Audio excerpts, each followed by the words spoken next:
ప్రతి అక్షరం ప్రజల పక్షం. HR9 న్యూస్ టీవీకి స్వాగతం, సుస్వాగతం.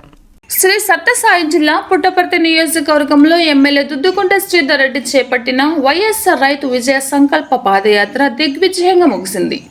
ఎమ్మెల్యే 9 రోజుల పాటు పుట్టపర్తి నియోజకవర్గంలో గ్రామాల్లో పర్యటించి దాదాపు 163 కిలోమీటర్ల పాదయాత్రలో కొనసాగారు. ప్రతి గ్రామంలోనూ ఎమ్మెల్యే శ్రీధర్ రెడ్డికి ప్రజలు బ్రహ్మరథం పట్టారు.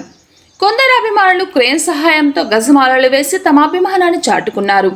ఈ పాదయాత్రలో భాగంగా 3 చోట్ల రిజర్వేర్ నిర్మాణాలకు ఫైనాన్స్ పథకాలను ఎమ్మెల్యే శ్రీధర్ రెడ్డి ఆవిష్కరించారు. 9 రోజైన నేడు కర్ణాటక నాగేపల్లిలో ప్రారంభమైన పాదయాత్ర చెర్లోపల్లి వరకు కొనసాగింది. అనంతరం చెర్లోపల్లిలో నిర్వహించిన భారీ బహిరంగ సభకు జనం హాజరయ్యారు. ఈ కార్యక్రమానికి ముఖ్య అతిథిగా ఎమ్మెల్యే శంకర్ నారాయణ, హిందూపురం పార్లమెంట్ అభ్యర్థి శాంతమ్మ హాజరయ్యారు. ఈ సందర్భంగా ఎమ్మెల్యే శ్రీధర్ రెడ్డి మాట్లాడుతూ 193 చెరువులను కృష్ణా జలాలతో నింపాలని సీఎం జగన్మోహన్ రెడ్డి భావించిన మహానుభావుడని అన్నారు. దీంతో రైతుల పక్షపాతి ప్రజల మనసులో నిలిచిపోనున్నాడని పేర్కొన్నారు. చంద్రబాబు, పల్లె రఘునాథ్ రెడ్డి మోసాలు అబద్ధాలకు కేర్ ఆఫ్ అని ఎమ్మెల్యే శ్రీధర్ రెడ్డి సంచలన వ్యాఖ్యలు చేశారు.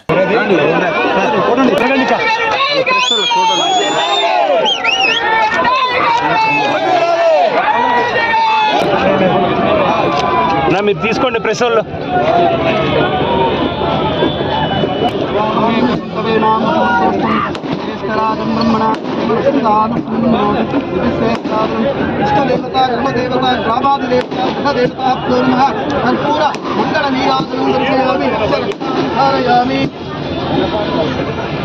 అక్క శాంతక్క వెనకే ఉండండి. వాళ్ళు ఫోటో తీసుకోండి ప్రెస్ వాళ్ళకి.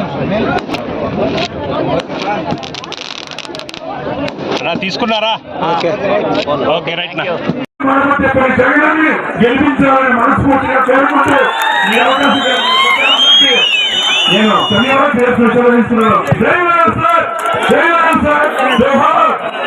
అందరికీ కూడా శిరస్సు మంచి ప్రత్యేకంగా పేరు పేరున హృదయపూర్వకమైనటువంటి కృతజ్ఞతలు తెలియజేస్తూ నాకు అవకాశం ఇచ్చినటువంటి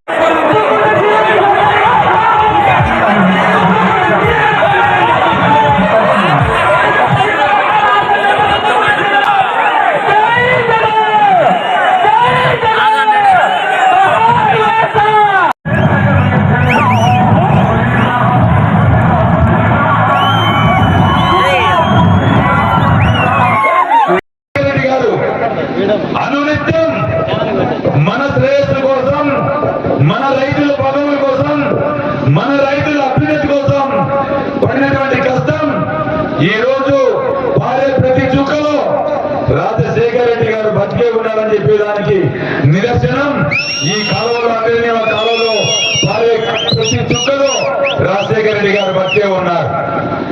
మరొక విషయం చెప్తా ఉన్నాను. పెద్ద ఆయన రాజశేఖర రెడ్డి గారు 2009 సెప్టెంబర్ 2వ తారీఖున మన మధ్య నుంచి వెళ్లిపోయిన తర్వాత ఆ ప్రాజెక్టులన్నీ కుంటుపడిపోయినాయి. తదనంతరం వచ్చినటువంటి ప్రభుత్వాలు, అది కిరణ్ కుమార్ రెడ్డి ప్రభుత్వం కావచ్చు, రోషయ్య గారి ప్రభుత్వం కావచ్చు, చంద్రబాబు నాయుడు గారి ప్రభుత్వం కావచ్చు, ఈ ప్రభుత్వాల్లో ఈ ప్రాజెక్టులన్నీ కుంటుపడిపోయినాయి.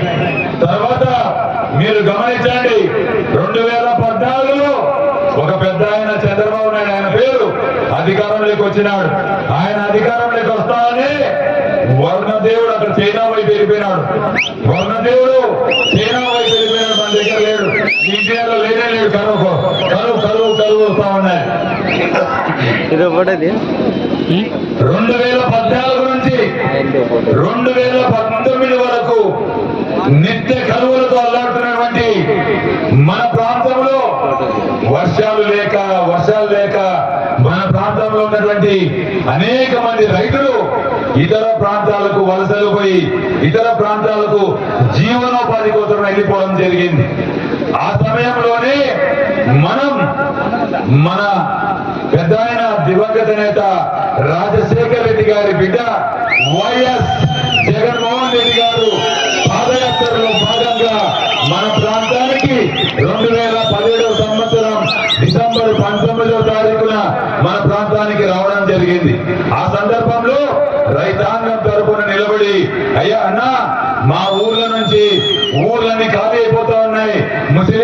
పిల్లలు మాత్రమే ఊర్లలో ఉంటున్నారు. ముసలి వాళ్ళు వండి పెట్టి పిల్లలకు అన్నం పెట్టి స్కూల్ పంపించి వాళ్ళ ఇంటి దగ్గర ఉంటా ఉన్నారు. ఊర్లలో అన్ని ఖాళీ అయిపోయినాయని చెప్పడం జరిగింది. అది చెప్పి కొన్ని వేల కుటుంబాలు వలసలు పోయినాయి. దీనికి పరిష్కారం, శాశ్వతమైన పరిష్కారం రైతన్నకు వెన్నెముక లాంటిది సాగునీరు. అలాంటి సాగునీరును ఖచ్చితంగా మనం మా ప్రాంతంలో 193 చెరువులు ఉన్నాయి. ఈ చెరువులన్నింటినీ నింపితే ఖచ్చితంగా రైతులు బాగుపడతారు, రైతు కుటుంబాలు బాగుపడతాయి, రైతు పిల్లలు బాగుపడతారు. రైతు కుటుంబం ఎప్పుడు సంతోషంగా ఉండాలన్నా రైతన్నల కన్నీళ్లు కళ్ళల్లో వచ్చినాయంటే ఆ రాజ్యం ఏ రాజ్యమైనా కానీ, అది ఎక్కడ ఏ దేశంలోనే కానీ ఏ రాష్ట్రంలోనే కానీ ఆ రాజ్యం బాగుపడిన లక్షణాలు ఎక్కడే కానీ లేవు. కాబట్టి ఖచ్చితంగా రైతులకు సాయం చేయాలనేటువంటి బాధ్యత మనం తీసుకున్నామని చెప్పేసి అన్నకు రిక్వెస్ట్ చేయడం జరిగింది.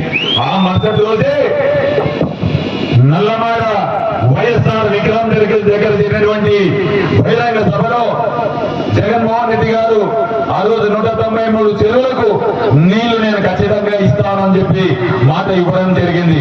ఆ మాట కట్టుబడి అధికారంలోకి వచ్చిన తర్వాత 2019 సంవత్సరం మే 30వ తారీఖున ఈ రాష్ట్రానికి జగన్మోహన్ రెడ్డి గారు ముఖ్యమంత్రిగా ప్రమాణ స్వీకారం చేసిన తర్వాత అసెంబ్లీలో ఇందాక శంకరన్న చెప్పినట్లు అసెంబ్లీలో రోజు కూర్చొని అన్నా మనం ఇద్దరం కలిసి మాట ఇచ్చినాం, మీరు రైతుల కింద సంతకాలు పెట్టించిన పేపర్లు ఏం చేద్దామన్నా, ఇంకేమిటి చేసేది, సంతకం పెట్టినా చేసేది అని చెప్పాడు. అంటే ఇచ్చిన మాట కట్టుబడి ఖచ్చితంగా చేయాల్సిందే.